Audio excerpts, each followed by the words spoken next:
Hey, hey, hey. Happy Thursday. Come on in, pull up a chair. The dispatch is live and in the air.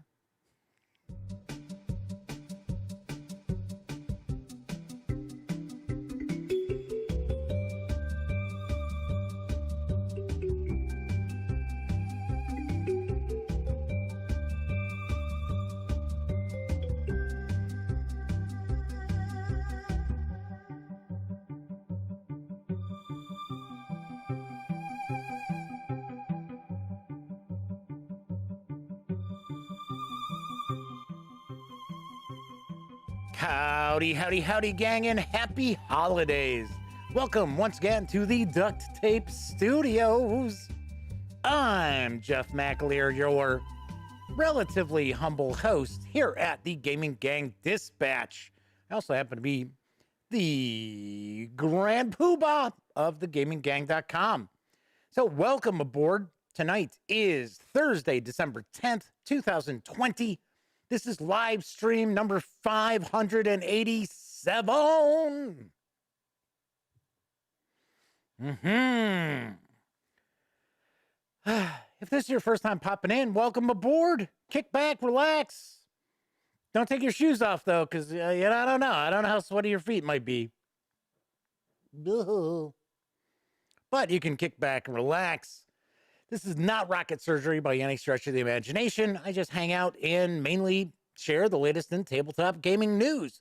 So I'll be sharing information about board games, card games, role-playing games, miniatures games. Tonight, we'll talk a little PC gaming. Every once in a while, pop culture rears its head as well. But for the most part, it's just tabletop gaming stuff. If you are a regular viewer and you're hanging out live, thank you very much. Always appreciated. If you happen to like this video, by all means, please give it a quick thumbs up. Subscribe to the channel if you haven't already, and if you subscribe, ding that bell, because it'll not only let you know when the Dispatch streams live Monday through Thursday nights right here on YouTube, it'll also tell you when I upload other videos, such as tomorrow's review of the Pathfinder Beginner Box. Ooh. Start doing the 3D, right? Ooh. Also want to mention, after I finish up with the show tonight, I will have my review of Warhammer Fantasy Roleplay Uber's Adventures available as well. It's up, it's uploaded, it's good to go, it's in the can. It's just been a very hectic day running around today, so I did not have an opportunity to roll that out earlier.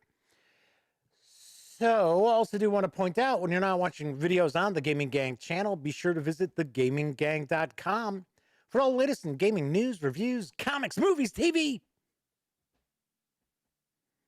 You know the drill. Get your geek on at thegaminggang.com. Lastly, this is a live stream, so that means chat is available. It's not on screen. It's one of the ways I keep some of the more unusual commenters at bay. But I do my best to pay attention to the chat. I don't know, I'm trying to channel my inner Shatner right now. Anyway, if you want to say howdy, or maybe you got a question, a comment, by all means, chime in. I will do my best to respond. Sometimes the chat does zip by relatively quickly, like it is right now, tonight. So first out the gate was my pal from the Detroit area, the Madman. Flaming Heron's here as well. John Vogel is joining us. I know I saw my good friend from high school, Scott Weigel, pop on in. Clint Gibson is in the house. Flaming Heron, Melwinius from York, as well as a Grade A. So a Grade A is here as well. So Grade A is mentioning, is the volume working? I would hope so. I mean, I'm showing that that's the first thing I take a look at before I do anything with this, is make sure that the mic is on. Because what was it, once? This is a while back. It's more than a year ago, I'm sure. I started the stream and I didn't have the mic on. Duh. Speaking of problems, yesterday I sat there. So Scott says volume's up, down. It's working there. A Grade A says there's a weird delay on the sound. Is there a delay, gang? Are you getting a delay right now? Or is this in sync? Because I'm kind of curious. Because I was going to say, we have not had a sync issue in a long time. We've been pretty good. You know, after I got some new equipment, my DBX sound, it's not like, it's like a preamp. I almost said a soundboard. It's not a soundboard. You know, after I got all my thousands of dollars worth of audio equipment so I can provide you with this program, we haven't had any sync issues. And I switched up one of the programs that I use to kind of EQ the audio, which is not. So, all right. So it looks like everybody is pretty much getting the volume. I guess they're getting the sound. Although Scott says that, unfortunately, you probably want to mute me quite a lot. Anyway, so I started last night. I'm all set. I'm good to go. I had been working on stuff down here in the Duct Tape Studios. I'm like, okay, I'm like, all right, all ready for this. A Grade A says one thing they didn't know is you can slow a live playback. Yes, DVR is actually enabled on my live streams. I don't know why anybody would want to do that. Be like, did Jeff just say what I think he said? He dropped an F-bomb. Hold on. Oh, yes, he did. So there were a lot of F-bombs being dropped last night. So start the stream. All ready to go. 7 o'clock Central Time. Like, hey, doing my thing. 5 seconds in. Drops to 0 kilobits per second, which basically means nothing is being sent out. That usually means it's a disconnect. Because we have seen disconnects happen with the stream. It happens. So I'm like, what the hell? All right. Try it again. Same thing. Tried 4 straight times. And I was like, what is going on here? So 2 things that happened with my PC. A, there was a Windows update. You knew that was coming. You knew that was coming. But normally, I only have a problem with a Windows update when it's updating in the background, which it's never supposed to do during the stream. But Microsoft doesn't care what I want, even though it's my computer. So I thought, you know what? I don't think that's it. The other thing that happened was there was an NVIDIA driver update. I think that's the problem. Now, I had to end up rolling back my computer to an earlier restore point, and then I was able to do the stream, and there wasn't a single drop frame. It's like tonight, right now, we've got 67 drop frames. It's nothing. Anyway, so Grade A says, oops, they accidentally hit something and slowed the live broadcast 25%. And it sounded like I was either having a stroke or drunk. Well, neither was going on. Neither of those things was going on. Craig Martin's in chat with us as well tonight. Welcome, welcome, welcome. Do want to mention after the news, and I got a lot of news tonight. I'm going to announce the winner of the Warhammer Fantasy Roleplay 4th Edition bundle. I'm not sure exactly what's all in the bundle. I think it's like the core book for Roll20. So that I will announce. I've already chosen the winner. It was pretty easy. All you had to do was be a follower on Twitter and retweet a tweet I had sent out, and you were in the running. So I do have my winner. Ibram is here in chat with us as well. So Ibram says, oh, I heard drop frames and a computer rollback. So yeah, so anyway, so last night I ended up getting a show out, and it was like one of the shorter shows that I've done. because there was nobody hanging out in chat. There were a few people actually watching live, which I was surprised, seeing that it was an hour and a half late. So, Flaming Heron says, I don't know, never had issues with window updates during the day. Set it to be outside my hours that I'm on my PC.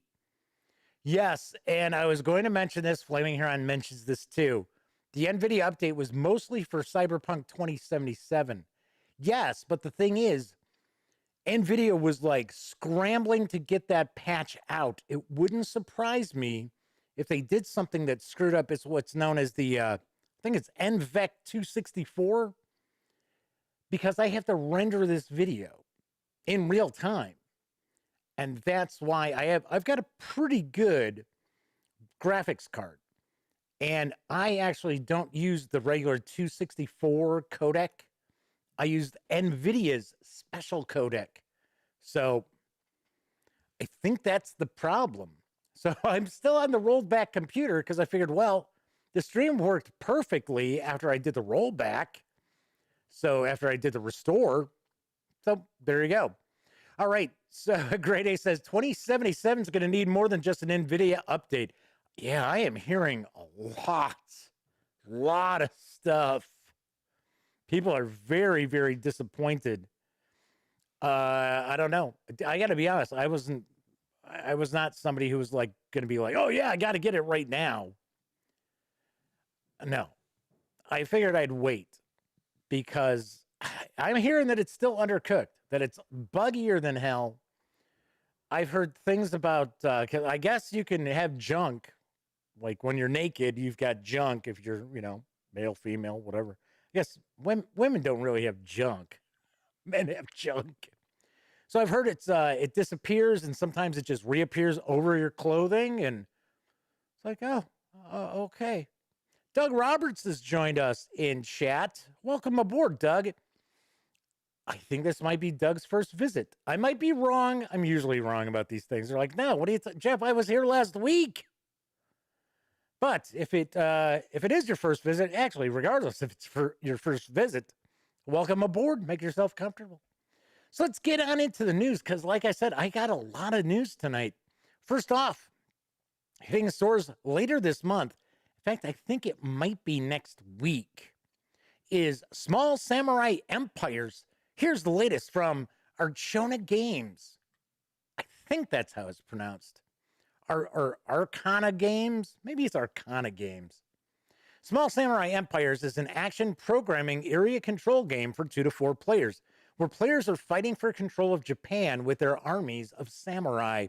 A game of Small Samurai Empires is played in 3 eras, each consisting of 2 rounds. Each round, players will take turns placing order tokens face down on one of the slots available in the 4 regions of Japan.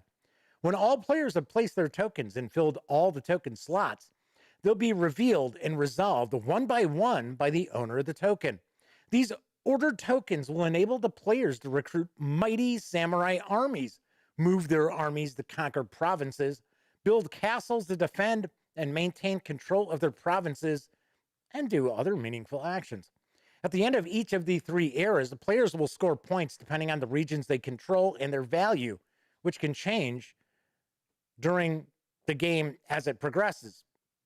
Finally, the player with the most points at the end of the game is the winner. Winner, chicken dinner. Small Samurai Empires is for 2 to 4 players, ages 13 and up, plays in 45 to 90 minutes, and will carry an MSRP of $39 when it arrives, I do believe, on December 22nd.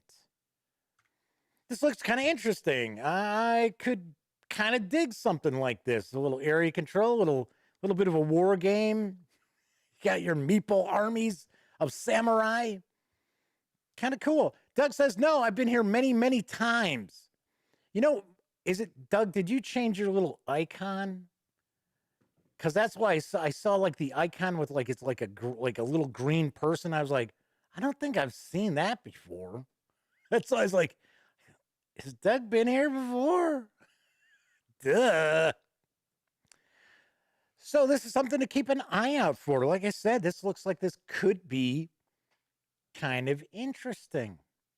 Slated for a New Year's Eve release. Yes, New Year's Eve from Gremlin Project and Ares Games is the latest big box standalone expansion for Sword and Sorcery. Here's the scoop on Ancient Chronicles. Sword and Sorcery is an epic fantasy cooperative board game in which 1 to 5 players fight together against the forces of evil, which are controlled by the game system itself. Each player controls 1 or more heroes, legendary characters brought back to life by powerful sorcery. Weakened by the resurrection, they grow stronger during their story-driven quests. By acquiring soul points during battles, the heroes' souls regenerate, restoring their legendary status with multiple powers, magic, soul weapons, and powerful artifacts. Ancient Chronicles, a new starting point for the game, is fully compatible with the original Immortal Souls campaign in terms of gameplay, allowing players to cross over heroes and monsters from one campaign to another.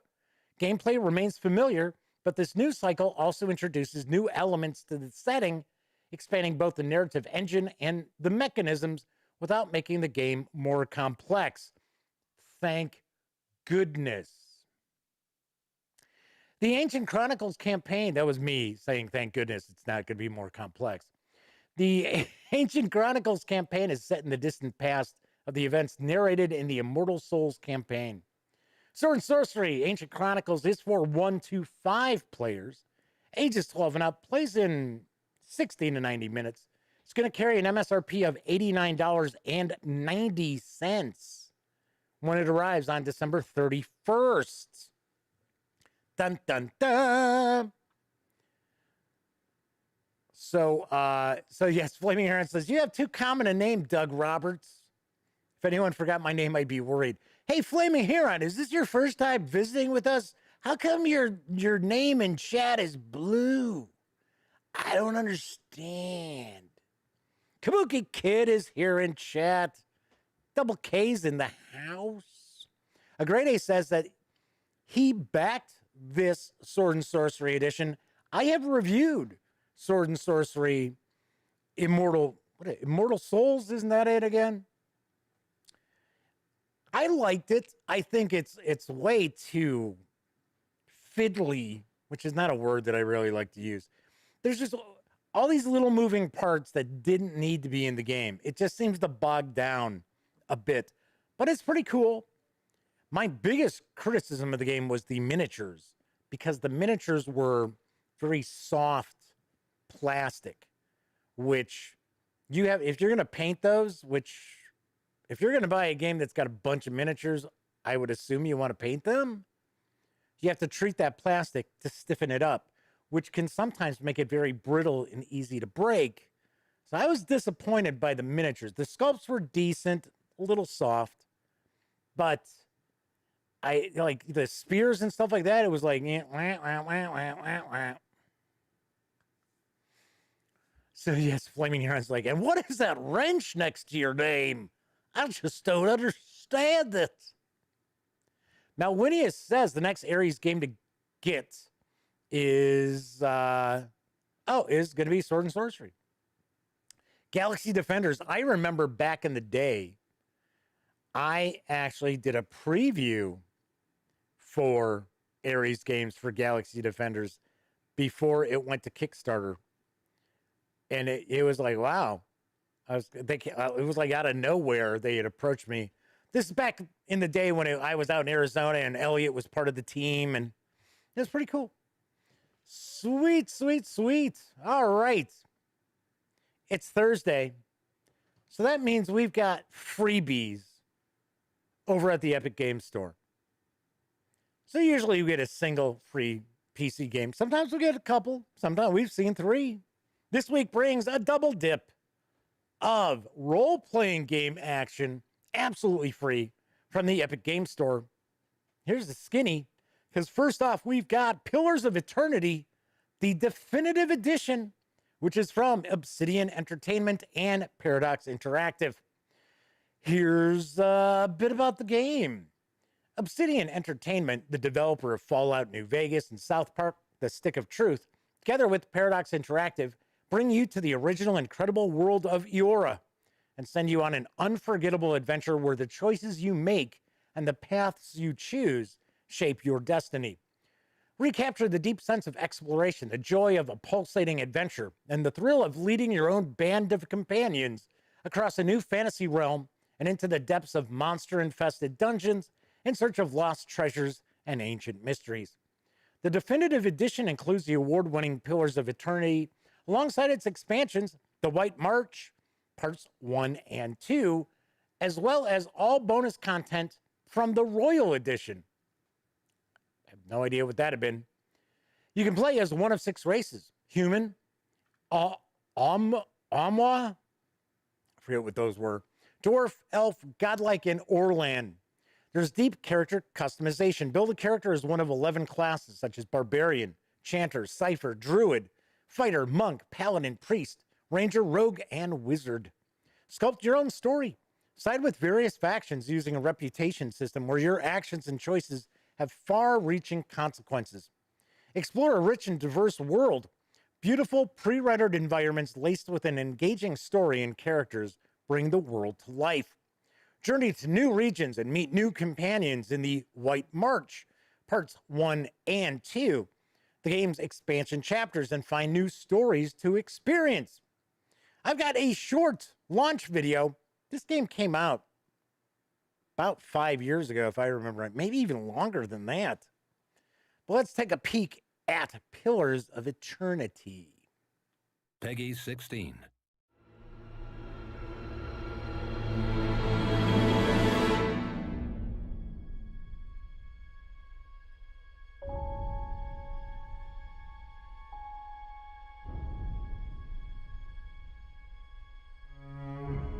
There is sickness in the world's heart. Perhaps the price of crossing a god.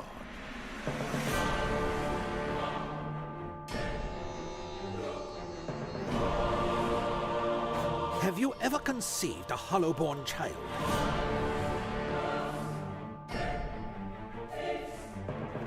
Every woman knows her womb may shed a stillborn, but these cold, soulless creatures...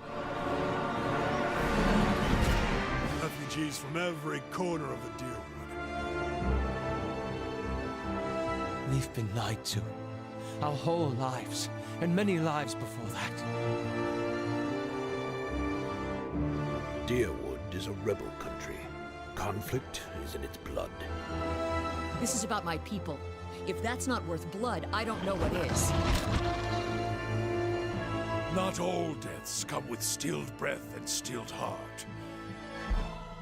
Some deaths come from silence. If ever there was a time for prayer, you have found it.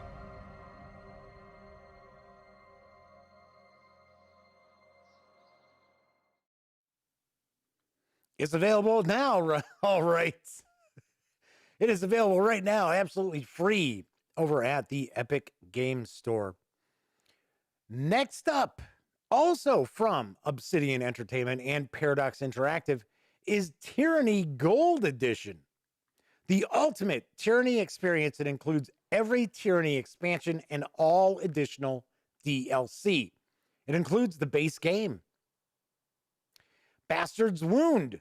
Experience a new chapter of Tyranny, the critically acclaimed role-playing game. In Bastard's Wound, a new expansion that builds upon the game's compelling story, delve deeper into the mysteries of Taratus as you bring Kairos' justice, or your own version of it, to a new corner of the Tears. In addition to the new region, Bastard's Wound gives you a chance to learn more about your party in a trio of companion quests featuring Lantry, Verse, and Barik. There's the Tier of the Tears. Tales from the Tears expands your journey through the war-torn world of award-winning role-playing game Tyranny. How many times do I want to sell it like that? With new travel map events, encounters, and side stories. Outwit hostile ambushes, patronize or plunder traveling merchants, and use your skills to navigate the perils of a land plagued by magical edicts in a series of episodes that offer new insights, new items, and new challenges on your journey. I also have the launch video for Tyranny. So let's take a peek at that.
Once again, both of these role-playing games are absolutely free through December 17th, when we will see a mystery game revealed. I wonder if Epic is going to do what they did last holiday season. I want to say, I think it was like the last 10 days or so before Christmas, they were giving a free every time, free game every day for, it was like a week or so. So there's a lot of discussion about both of these, as well as Divinity Original Sin 2. I completely agree with the grade A. That is also an excellent fantasy RPG. I have not played Tyranny because you play a bad guy. I just don't do villain, even though, yes, okay. So I can play, like Grand Theft Auto, but I don't do crazy, like, oh, an insane murderer would do something like that. Oh, yeah, okay. I don't do that kind of stuff. But yes, of course, if you got to, rob a bank or whatever. I don't know. I'll have to check it out. So it was kind of interesting when Paradox started releasing role-playing games, because that was not something that we were used to seeing. And there's some discussion as well about Solasta, which, if I remember correctly, is a game. It's a French role-playing game. It's really focused on 3 dimensions, height, and things like that. Kind of like, actually, like Original Sin 2. But if I remember correctly, I think that's the game that Graham Davis had been working on. So, of role-playing game fame, like Warhammer Fantasy Roleplay. Yeah, I've interviewed Graham a couple of times. So, sweet. Yes, and Solasta's been in early access for a while. I don't know when it's supposed to come out. Anyway, so Flaming Heron says 2 weeks of free games on Epic during their Christmas sale. Nice. So, I wonder. Yeah, it must be. It must be starting next Thursday. Anyway, let's move on back to some tabletop gaming, because there's a new Humble Bundle which has arrived. It features a slew of first edition Pathfinder monster releases. I've got the dope from the Paizo blog. Our newest Humble Bundle is here. Oh, what in the world?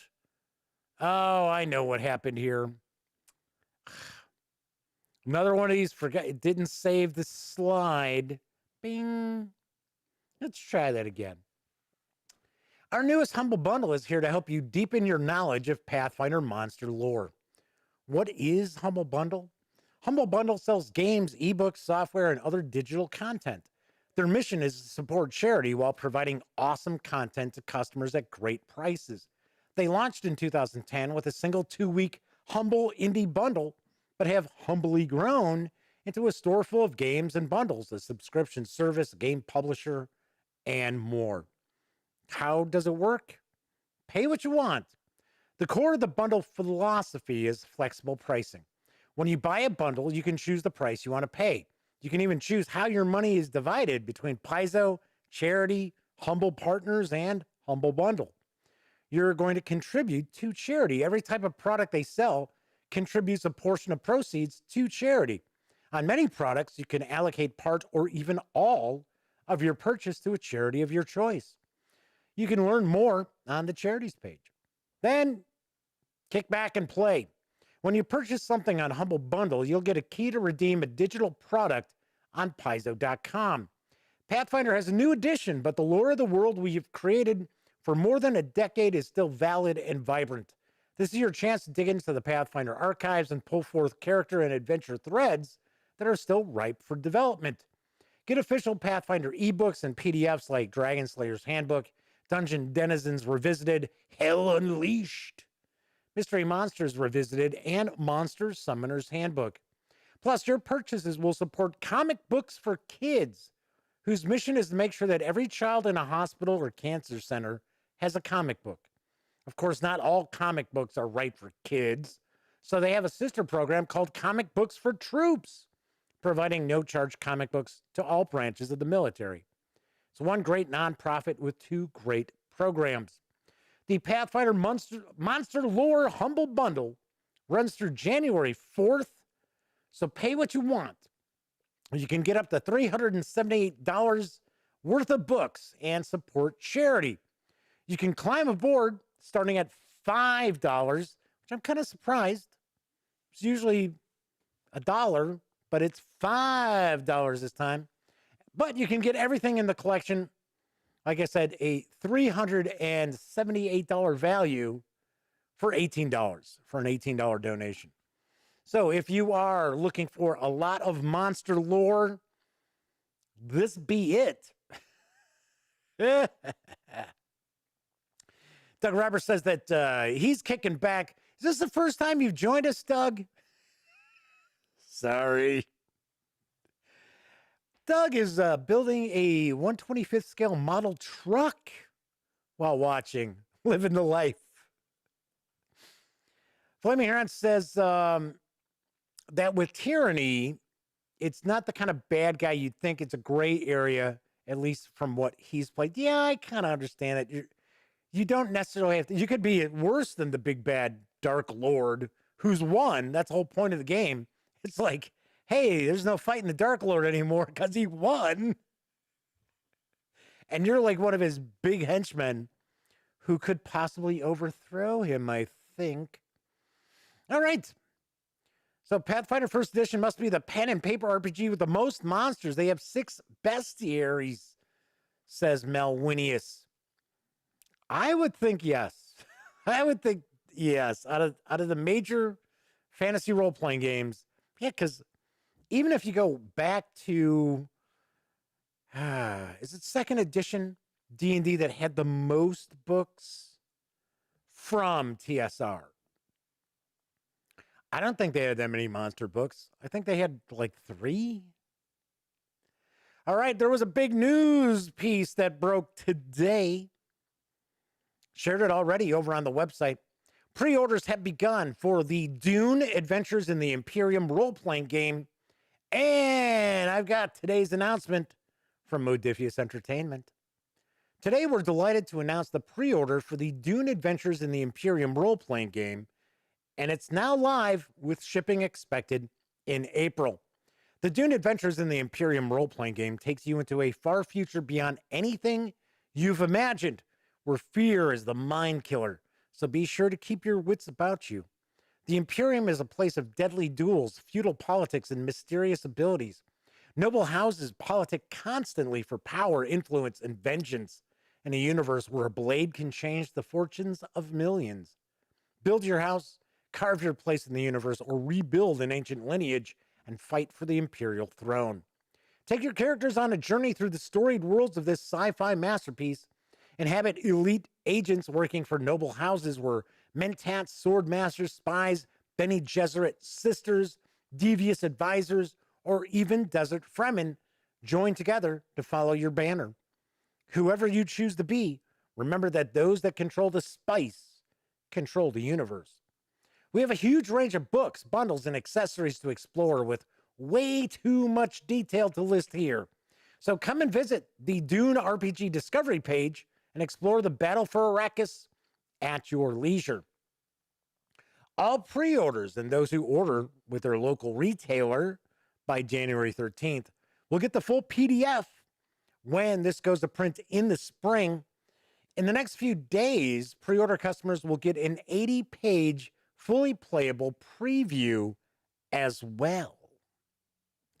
The standard edition core book, which is a hardcover, will carry, or does carry, a pre-order price of $60.19 exchange rate, and various bundles are available right now, including the complete collection for $339.48. You're seeing an image of the complete collection right now with these special collector's edition books. Once again, expected delivery on this is in April. This is a role-playing game that a lot of people are really looking forward to. Hey, you'll be able to sit there and watch HBO Max, get to see Dune. Like, okay, let's get that role-playing game. So, I gotta say, the nearly $340 for the complete collection, I don't know about that. Plus, I think $60 is a bit high for a core book. Now, I don't know what the page count is. I'll be the first to tell you. I do not know what the page count is. I'm taking a guess it's probably about 250 pages. That's my guess. It's been a long time since I reviewed anything from Modiphius. So they'll send PDFs every once in a while, but I've pointed out to them before that I don't personally do PDF reviews. And Sammy does those, and Sammy's always backed up. So I try not to throw a bunch of stuff at her because it's like sometimes I have to go a month between reviews. All right, so let's see. Kabuki Kid says, if you count monsters and magazines and whatnot, there were endless monsters in Dragon Magazine and White Dwarf 2. And let's not forget, I think there were some new monsters in Dungeon Magazine also. I think so. And the Kabuki Kid says, until White Dwarf went all Games Workshop. I had issues of White Dwarf back in the day that had no mention. I mean, there was nothing out from Games Workshop. It didn't exist, really. Just like one of my favorite gaming magazines I used to get all the time, which was actually, if I remember correctly, I think it was published by John Zinzer from AEG, and that was Shadis or Shadis. I think he pronounced it Shadis. And that was an excellent magazine. They had really good reviews. Jeez, these kids nowadays, remember back in the day when you wanted a review of something, you had to wait for a magazine to come out after that game had come out? Regardless if it was a board game, role-playing game, PC game, you'd be like, man, I don't know. All right, Kabuki Kid's saying that there's bad lag right now. I got to be very honest. I am not having it on this end here. So whatever lag you're getting is not coming from this end. So it could be a YouTube thing, and that does happen every once in a while. Every once in a while, YouTube does have some issues with their streaming. All right, I got a final news piece for you. There's a special Cthulhu Live PDF bundle. It's available from Skirmisher Publishing. Here's what you can look forward to. This very special 64% off bundle contains the Cthulhu Live core rulebook, 11 scripts for it, which are basically adventures, and the companion suite of additional scripts and other resources to support the game, a how-to guide to creating props, and more. This newest and best edition of Cthulhu Live includes a richly detailed and uniquely playable rules system that incorporates decades of best practices and refinements from hundreds of gamers worldwide. Features of this self-contained live-action role-playing game include all new rules for skills, combat, sanity, magic, and psychic powers, extensive information on organizing events, stagecraft, and special effects, guidelines on role-playing outsiders tainted by the touch of the mythos, new and improved photographs, graphics, and other images, including works by renowned Cthulhu artist Richard Allen Pope, or Pope, but it's not spelled like Pope. All right, Richard Allen. There's a screen-friendly, low-res version of the book that includes the parchment background of the original print edition and red blood spatters that had to be printed black in the original. There's a printer-friendly, high-res version of the book from which background images, blood spatters, and other material that might eat up toner, oh yes they do, or affect the quality of home printouts have been eliminated. And of course, the core book has so much more. There is a lot going on in this Cthulhu Live bundle. I'm just sharing some information about the core rule book. You get a bunch of adventures, a bunch of content as far as how to create a LARP environment. I'll be the first to point out, I have never LARPed. We can talk about that in a moment. But anyway, once again, you can score this Cthulhu Live bundle for $29.99 right now over at Drive-Thru RPG. Nice, very cool. Like I said, I have never LARPed. If I remember correctly, wasn't Cthulhu Live originally a Chaosium product? I could have swore it was a Chaosium product back in the day. All right. So, speaking of Drive-Thru RPG, keep in mind the Dispatch as well as the Gaming Gang are affiliated with the One Bookshelf sites. So, if you are going to visit, say, Drive-Thru RPG, please swing by thegaminggang.com first. Click on one of our banner ads. That way, if you do make a purchase, I get a little portion of that sale. And that little portion, all those little portions, really do add up and help keep thegaminggang.com around. All right, so there's more discussion about buffering and things like that, lag. Just so you know, right now we're almost 43 minutes into the stream, and this has dropped 480 frames, which is less than 0.5%. And it's usually in little bursts that you'll see, oh, there's 100 frames that it dropped, stuff like that. So yes, so the lag is not on this end. It's got to be a YouTube thing right now.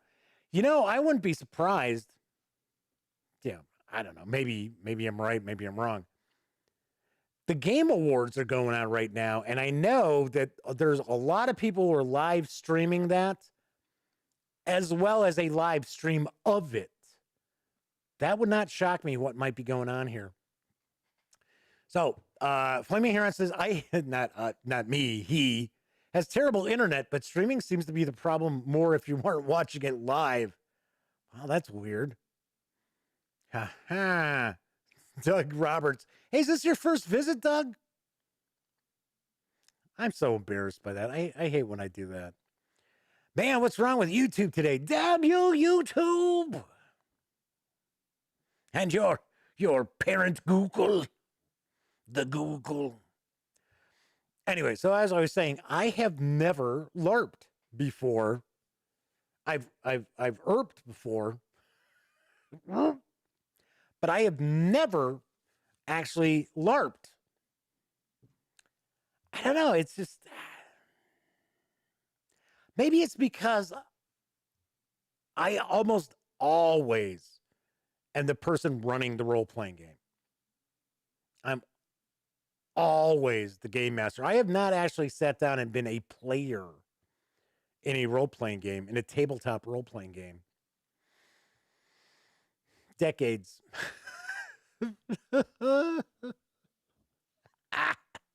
I would like to. That'd be nice. I was busting Elliot's chops, my best friend Elliot Miller, because he's actually running two, count them, two Dungeons and Dragons campaigns right now. You think maybe he'd invite me to be in one of them? So, but I still bust his chops. It's like, dude, how many role-playing game campaigns have I run for you and our friends? And you can't even, it's like, I haven't been in a role-playing game that he ran since the mid-'80s. So Scott says, Jeff, we kind of did LARP in Forest Preserves by my house. Just not all dressed up, just big sticks and staves. I remember we were doing kind of like a paintball thing, but we weren't like, we didn't have paintball guns. So it was kind of, you know, spotted you, you're dead. So I don't think LARPing is more complex than that. To be honest, I think if I remember correctly, I think Scott actually goes to a lot of like Renaissance fairs or a Renaissance fair. Because if I remember correctly, and Scott, correct me if I'm wrong, I could have swore I've seen some pictures like on Facebook. Maybe Scott's LARPing. That's what it is. He's saying it's like, yeah, it's Renaissance Festival. Yeah, that's a ticket. All right, so who was asking? There we go. A Great A's asking me what I think of Trail of Cthulhu. When I first reviewed Trail of Cthulhu, because there is a review on thegaminggang.com, I was probably a little harsher than, I mean, I didn't say it was awful or anything like that. It just feels kind of bland compared to Call of Cthulhu. And there's some interesting adventures in that, but because it's built on the Gumshoe system, which I could have swore, changing the subject real quick, I could have swore there was a role-playing game that they released called Gumshoe, and it was a mystery noir kind of game. But I don't think they do. I don't think they have it anymore. And that is over at, it's not Pinnacle. It's the other one, Pelgrane. I sometimes mix the two of them up. From Pelgrane Press. And Pelgrane Press has some interesting adventures. They've got a couple of big campaigns that people have really talked about. And I don't know. I think to me, it's sort of like there's kind of this, it's been a long time since I looked at it. But there's this kind of like almost like a dice pool that you use, or like pip pool for each of your like skills that you've got, and you could just spend them. So like in an investigation in that, you're going to find the clues. There is no, which I understand.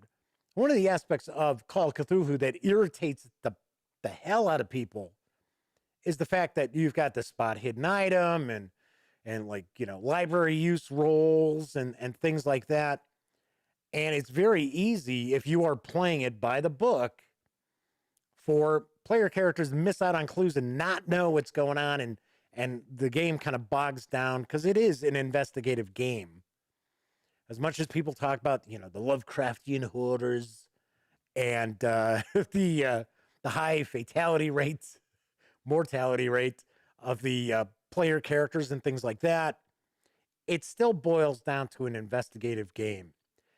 Me personally, I always ran my Call of Cthulhu adventures a little pulpy.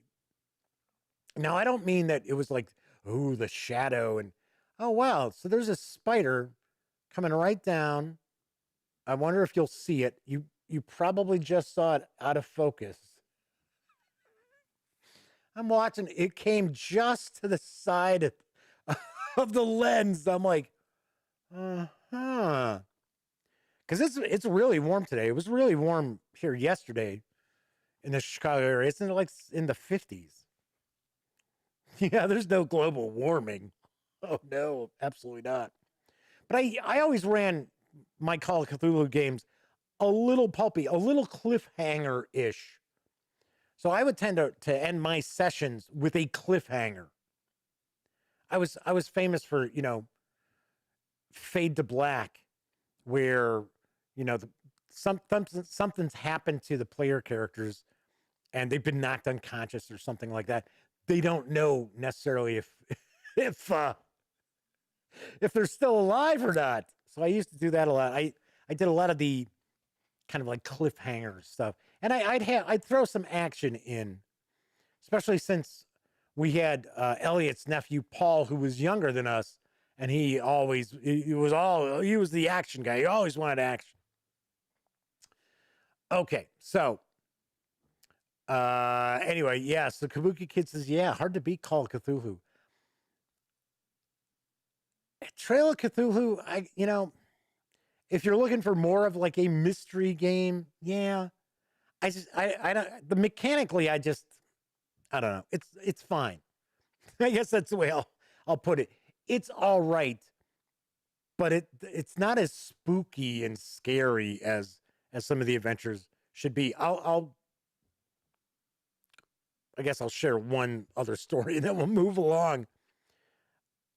There's a campaign, I can't remember the title of it, and it was supposed to be, I think it was supposed to be like 3 or 4 parts. And the game starts off, it's almost like a Day of the Triffids sort of thing, where the player characters, I think it's supposed to be like 1950s, if I remember right. And they're on a train going to some city in England, and train derails, are all knocked unconscious, and when they regain consciousness, everybody's dead. Like, most of the population of the planet is dead. And I was like, wow, this is starting off with a bang. Yeah. And the first couple of parts of it were really good. And I don't know if they were like pressed for time, if they were just trying to crank this out as fast as they could. I thought the conclusion of it was awful. I was like, wow, what a letdown. Talk about anticlimactic. It was like, Okay, so I remember the Vampire the Masquerade fans were heavily into LARPing. Yes, there were some clubs in Chicago back in the day that we went to a couple of times, for cocktails and that, or, dancing back in the day. And I think it wasn't the Exit, because the Exit was like a punk rock bar that had been around forever. I think they just closed a few years ago. It was, I can't remember. It was a kind of a big name club.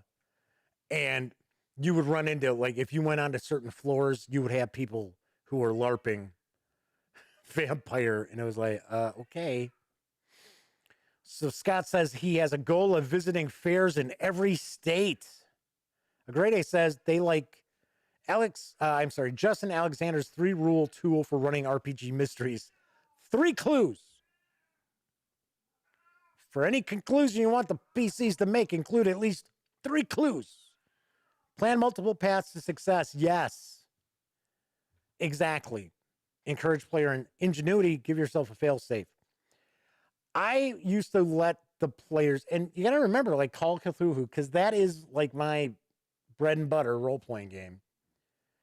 Call of Cthulhu's railroadish. I mean, let's be honest. I mean, it's, and anybody sits there and tries to tell you that you can come up with really good horror role-playing games with, everybody around the table all contributing and not having anything planned out is full of shit. You are not going to come up with a good, scary, creepy role-playing game based on just, a conglomeration of 5 or 6 people around a table. It doesn't happen. But Call of Cthulhu is kind of a railroad. So I would allow my player characters to go off the rails a little bit. I had no problem with that. I could roll with the punches, but always had to kind of get them back on the tracks, swing them back onto the tracks, as opposed to just letting them go off on a tangent. So Malwinius says, talking to Scott there about playing some group adventures with 2 dungeon masters. The other group abducted a guy from our group and interrogated him. I guess the closest to LARPing that I have ever done, and Scott will remember this, was back when Steve Jackson Games had Killer, which I think they ended up having to change the name. I think they changed the name to Assassin, where it was basically we had squirt guns and water balloons, and you had 2 different sides, and we would recruit people in our high school to join our side.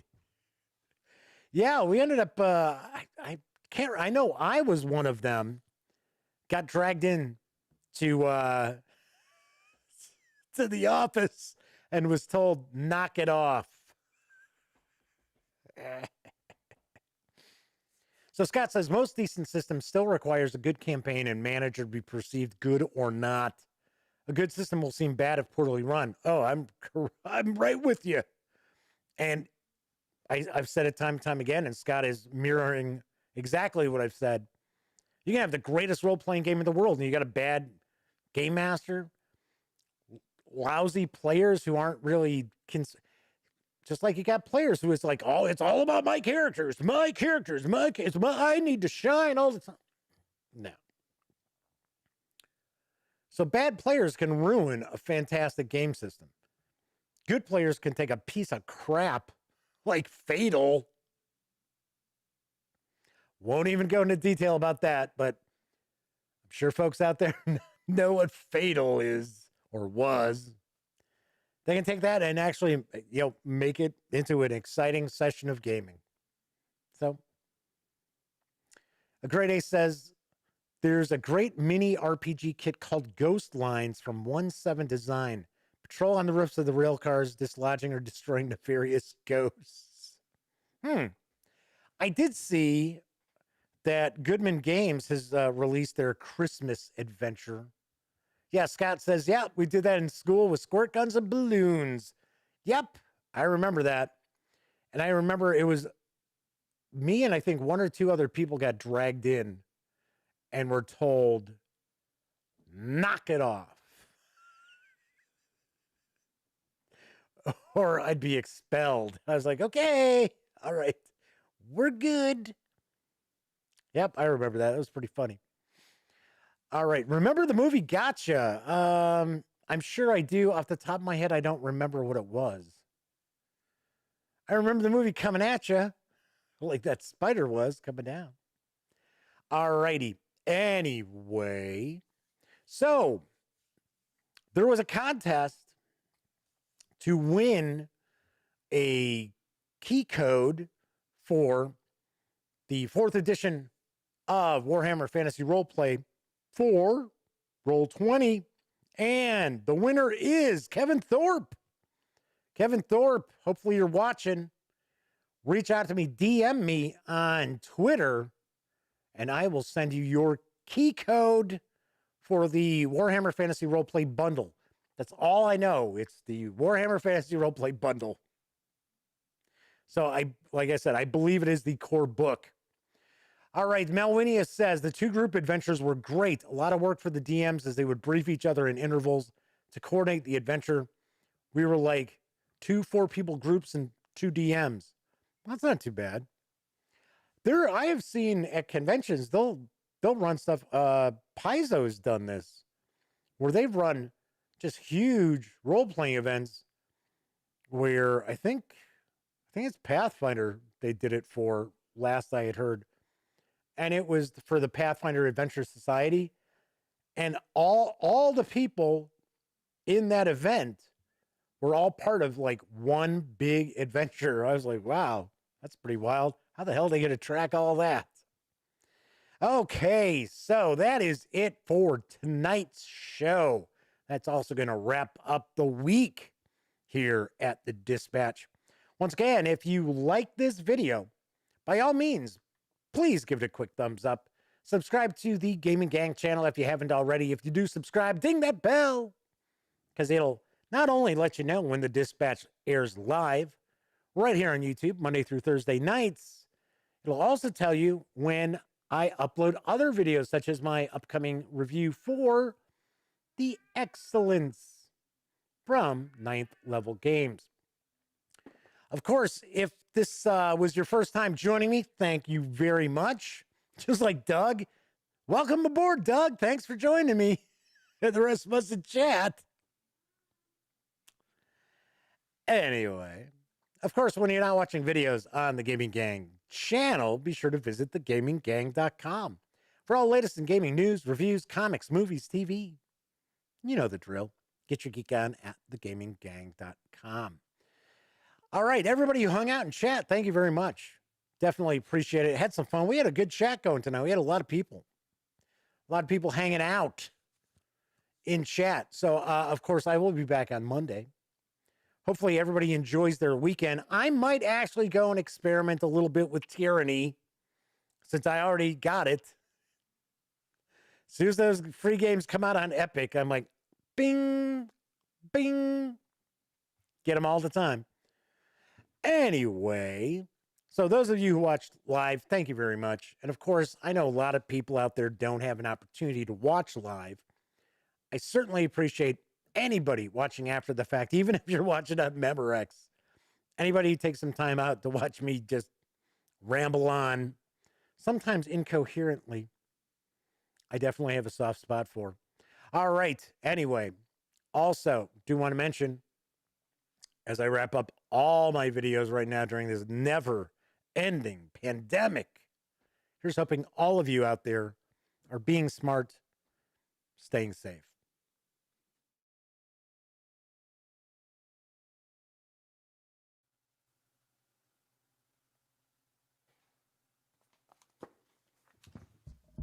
Oh, you're still here.